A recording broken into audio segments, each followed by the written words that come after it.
Begitu juga ramai penyelidik yang datang dari Amerika belajar bahasa Melayu di Indonesia dulu. Okay. Kita menganggap bahasa Inggeris itu adalah bahasa kelas pertama dan bahasa Melayu sebagai bahasa kelas kedua.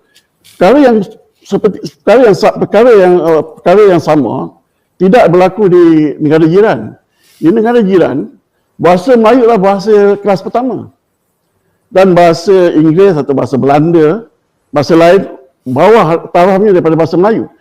Kerana itu, bila kita lihat majlis-majlis rasmi, forum-forum, seminar, persidangan di negara jiran kita Indonesia, ya, mereka menggunakan bahasa Melayu yang baku dan penggunaan bahasa yang sangat indah dengan menggunakan istilah-istilah dan laras-laras, bentuk-bentuk bahasa yang tinggi.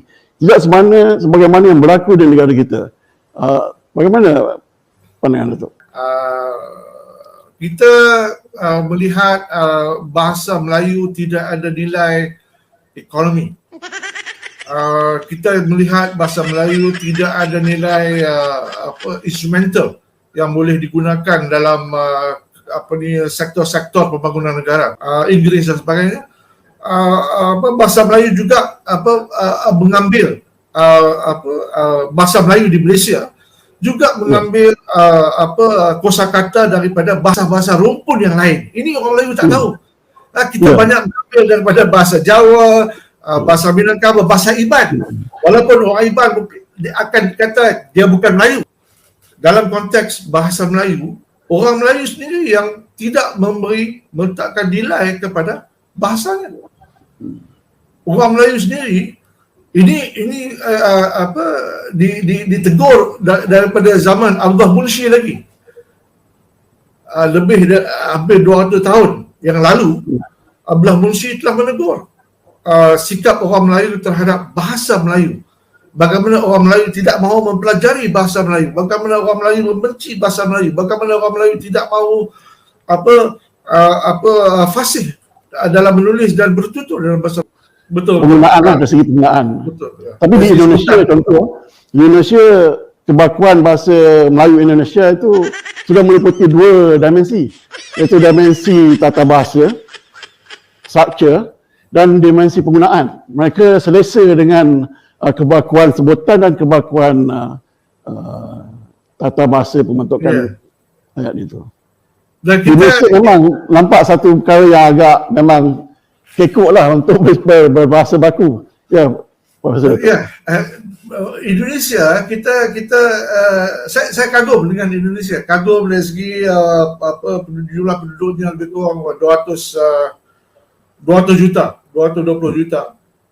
Dan kepelbagaian kawasan geografinya, daerah-daerahnya. Namun mereka boleh dalam masa 70 tahun membakukan struktur dan sebutan. Ini mungkin hikmah dari pemerintahan Soekarno. Saya tidak tahu apa dasar-dasar yang telah termaktub dalam pentadbiran Indonesia. Malah banyak yang kita terpengaruh dengan Indonesia, tapi kita tidak terpengaruh atau tidak boleh lakukan apa yang mereka lakukan. Itu ya, Prof. Kelemahan kita lah. Sepatutnya kita bersama seiring dengan mereka. Bahasa Melayu tu dari yang bukan saja di tanah Melayu, tapi juga sebahagian di Indonesia. Riau, mereka juga menuntut bahawa bahasa Melayu adalah bahasa mereka juga. Jadi tuntutan bersama lah, satu kebanggaan bersama.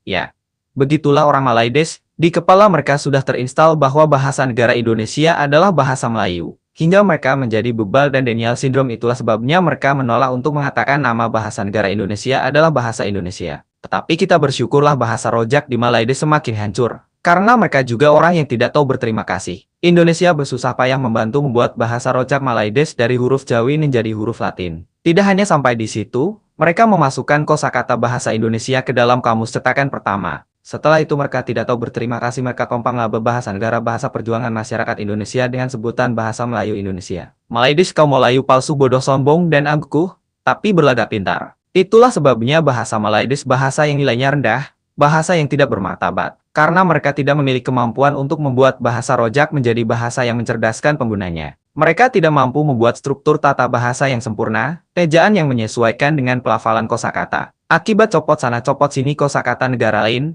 membuat pelafalan kosakata di kamus bahasa rojak terdiri berbagai variasi. Pelafalan bahasa British, pelafalan bahasa Indonesia, dan pelafalan bahasa daerah.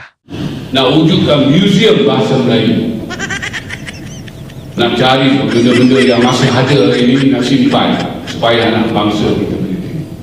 Saya bercakap betul-betul, bahasa Melayu akan pupus, bukan hilang selama-lamanya.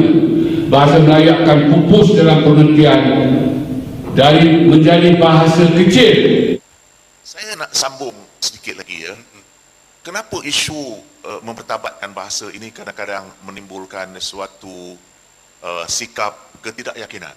Kenapa itu berlaku?